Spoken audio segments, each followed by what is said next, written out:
Legion, whatever. But I'm actually going to go for my Boots of Travel first, because this is going to, A, allow me to basically push wherever my team is, push back lanes that are getting pushed by their creeps, and gank in the woods using teleporting to Shiver. And it's just fun to do, and since we're winning by a decent amount and Portal Key is not an eminent need, that's the option I'm going to go this time. Oh yeah, I haven't really talked about my skill build yet. I mean, I think it's pretty standard. Obviously, piercing shards first because it's my main source of damage early on, and helps me get last hits in lane, etc. Harass, and then call because the Shiver just gets better and better for scouting, and the Coral is a nice slow. One annoying thing that kind of happens when controlling minions in this is that when one of them dies, or you lose control of it for whatever reason, it automatically defaults control back to yourself. So like there, when I was trying to move the Shiver around, I ended up moving myself instead while creeping for no reason. I wish it would just default to nothing, I think, instead of back to your main hero, but I guess some people would probably prefer it this way. Yeah, and then, so max call the wild second, just because getting better slow in the Coral, better sight and movement and visibility on the Shiver just seems really optimal.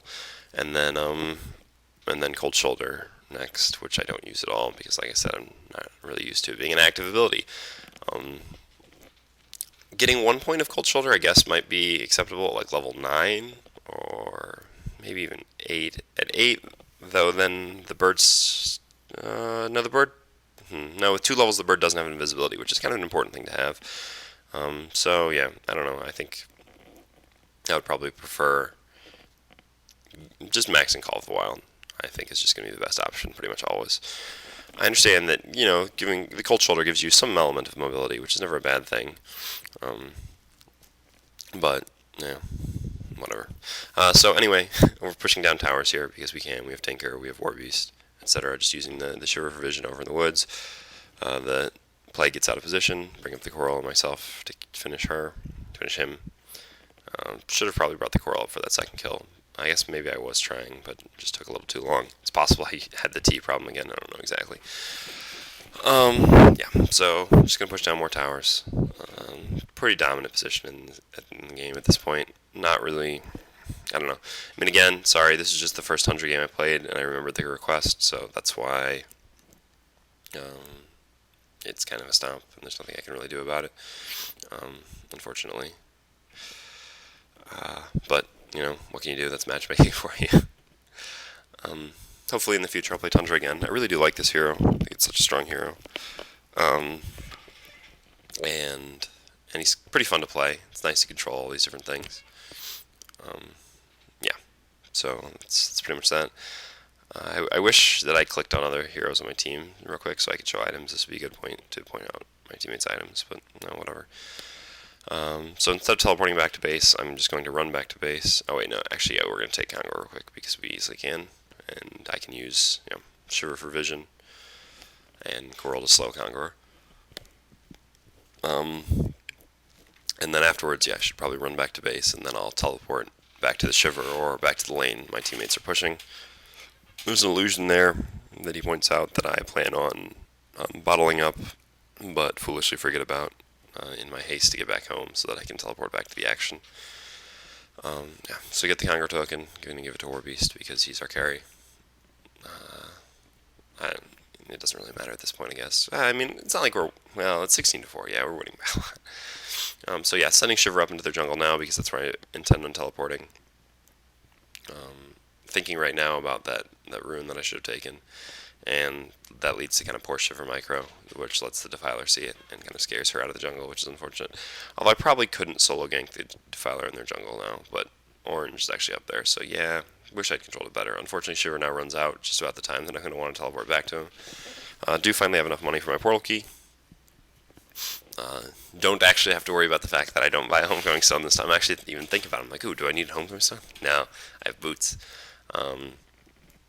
Yeah, teleporting into Shiver is less relevant here because my teammate's getting attacked, but then I see that there's a bunch of them there, and I'm not really going to help them out, so I just cancel the TP. Probably not the most effective use ever, but it maybe scared them off from continuing to chase, so who knows, maybe worthwhile.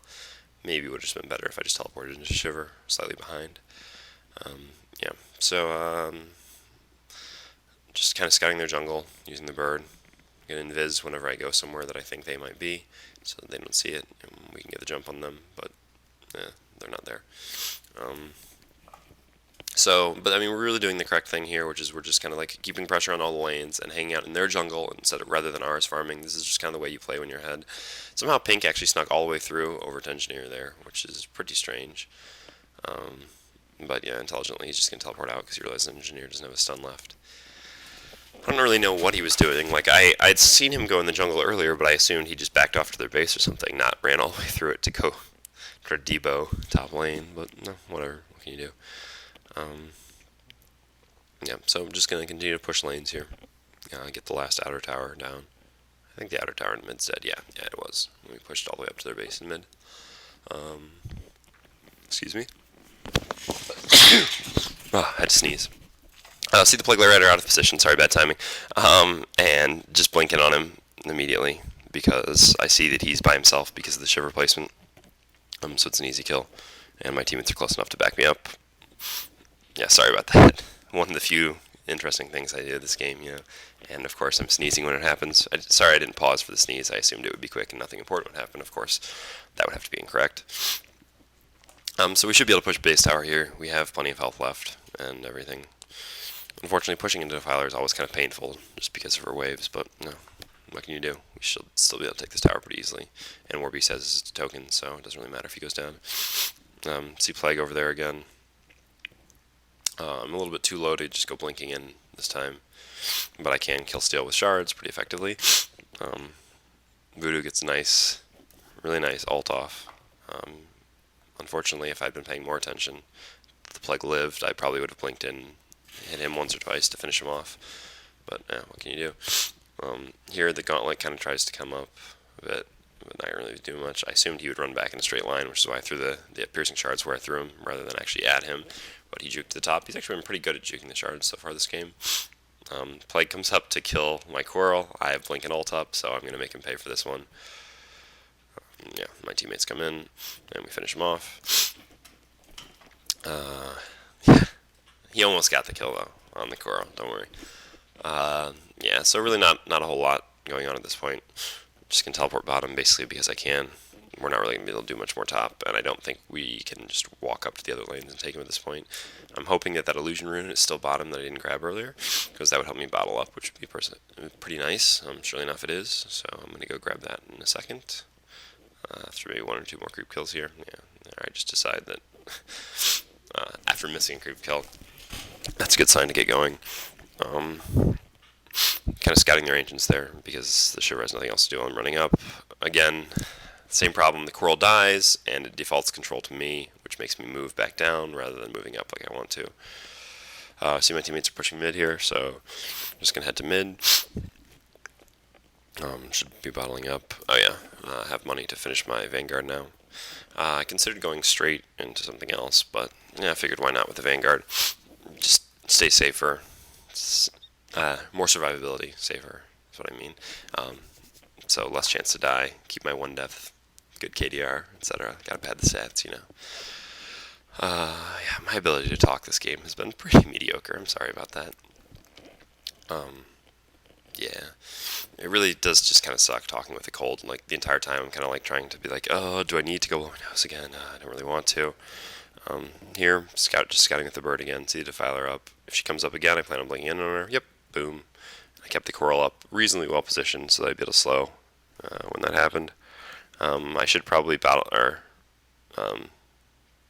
supply up there and throw out nice shards, but I figure that my teammate will kill her fast enough. I definitely should have used Cold Shoulder there. That's a perfect example of a time where I didn't use it when I could have. Although then I wouldn't have been able to power supply into ice shards, but well, maybe I still would have been able to. I don't think Cold Shoulder takes too much mana. I'm not really sure because I have no idea what the mana cost is, because it's an ability that I don't think I've ever used before. Yeah, a little kind of trash talk from my team. Unfortunate, but I guess that'll happen. So we pushed in mid lane. Game's basically over. They should just be conceding at this point. Yeah, running up there to try to snag a last kill, but that's not going to happen. Maybe I'll get one more. Just taking down the throne at this point. Again, the pushing synergy on our team worked out pretty well. We have decent initiation between my ult, and then, I mean, Engineer's kind of counter initiation with his ult. Obviously, the pushing with Engineer, War Beast, myself. So our synergy worked out pretty well. They just didn't really have much synergy at all. And then they probably got outplayed, maybe a little bit. I don't know. Hard to say on that. Yeah, just gonna wait for the perfect timing and throw the shards, steal a kill because I can. Yeah. So that's pretty much the game here, or that is the game. Not that it hasn't been game for a little while. Yeah, I'm not gonna dive into the fountain or anything. Yes, unfortunately, not a ton to talk about there. And unfortunately, also my ability to talk this game was kind of poor. You can see that the one death that I did pick up in the woods top was important because it led to our perfect little 1-1-1-1 deaths, and 3 of which were 6-1, which is at least entertaining. Probably more entertaining than this game was to some extent. But again, people asked for a Tundra game, so I did one, and I hope you guys enjoyed it to some extent. I know my play wasn't that great. I failed to use my third ability at all, and my micro was